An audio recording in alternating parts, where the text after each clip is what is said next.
আজ 22শে জুন জগন্নাথ দেবের স্নানযাত্রা উৎসব। সবাইকে অনেক শুভেচ্ছা। আজকে আমি বলবো যে কেন এই স্নানযাত্রা উৎসব পালন করা হয় এবং এর তাৎপর্য কী। আজকের দিনে স্নানযাত্রা উৎসব চারিদিকে খুব ধুমধাম করে পালন করা হচ্ছে।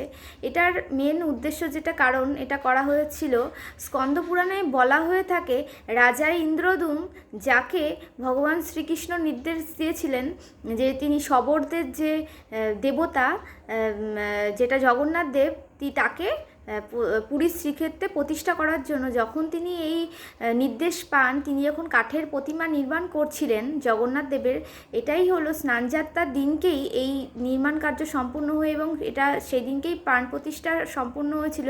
এবং অনেকে বলে নাকি এইটাই জগন্নাথ দেবের আবির্ভাব দিবস বা জন্মদিন। তো এই দিনকে কি হয়, 108খানা কলসি করে ভরে রত্নখচিত বিভিন্ন ধরনের কলসিতে 108খানা কলসিতে জল ভরে জগন্নাথকে পুরীর যে শ্রীক্ষেত্র মন্দির প্রাঙ্গণ থেকে নামিয়ে রাস্তায় নিয়ে আসা হয় এবং সেখানে একটা স্নানের বেদি তৈরি করা হয় এবং সেখানে জগন্নাথ, বলরাম এবং সুভদ্রাকে সেখানে রাখা হয় এবং এখানে সব পুরীর যেসব পাণ্ডারা আছে তারা জল দিয়ে স্নান করায়, বিভিন্ন ধরনের ফুল দিয়ে, সুগন্ধি ফুল, চন্দন, তারপরে দই, দুগ্ধ, ঘি এসব দিয়ে স্নান করানো হয় জগন্নাথ দেবকে। তো এটা বলা হয়, অনেকে বলে যে কেন এটা মানে শ্রীক্ষেত্র থেকে কেন রাস্তায় এটা বেদিটা নির্মাণ করে, স্নানের বেদি নির্মাণ করে কেন করা হয়, যাতে জগন্নাথ দেব এমনিতেই তো খুব কৃপালু, ভক্তের প্রতি ভীষণ পরিমাণে কৃপালু, দয়াশীল।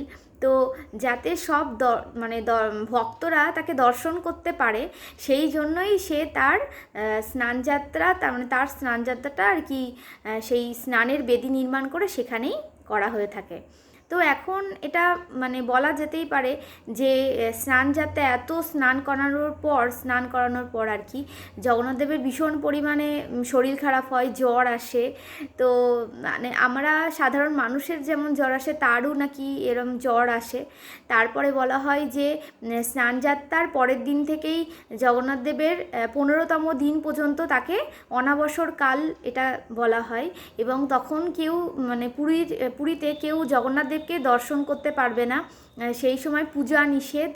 এবং তখন হলো 16তম দিন যখন যায় তখন হলো রথযাত্রা শুরু হবে। যেমন আমাদের সব জায়গায় হলো 7ই জুলাই রথযাত্রা পূর্ণ আর কি শুরু হবে, সবাই রথযাত্রা আর কি দেখতে পাবে। তোমরা সবাই কে কে রথে যাও সেটা সবাই কমেন্টে লিখো এবং কেমন লাগে তোমাদের রথযাত্রা সেটাও জানিও।